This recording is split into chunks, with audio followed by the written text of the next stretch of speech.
Nasabat ang 1.5 milyong halaga ng smuggled cigarettes mula sa naarestong 4 na individual sa isinagawang PNP checkpoint operation sa Sultan Kudarat, Maguindanao del Norte pasado alas 9 ng gabi ika-24 ng Nobyembre taong kasalukuyan.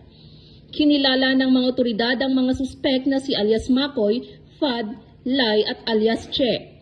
Ayon sa ulat, habang isinasagawa ang naturang operasyon nang mapansin ng mga otoridad ang dalawang sasakyang dumaan sa naturang lugar at napansin ang kahina-hinalang kilos ng driver, dahilan upang pahintuin at isinailalim sa inspeksyon ang kanilang naturang mga sasakyan. Dito nadiskubre ang kahon-kahong smuggled cigarettes na nagkakahalaga ng humigit kumulang 1.5 milyon pesos.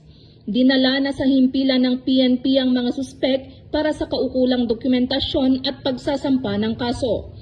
Habang ang nakumpiskang kontrabando ay nakatakdang i-turnover sa Bureau of Customs para sa tamang disposisyon. Ang operasyon ay bahagi ng kampanya Kontra Smuggling.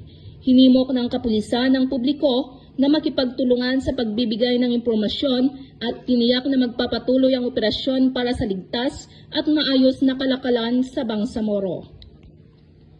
Mula rito sa rehiyon ng Bangsamoro, ako ang inyong Police News Network Correspondent, Patrol Woman Leonora Gawang, alagad ng batas, tagataguyod ng Balitang Pulis.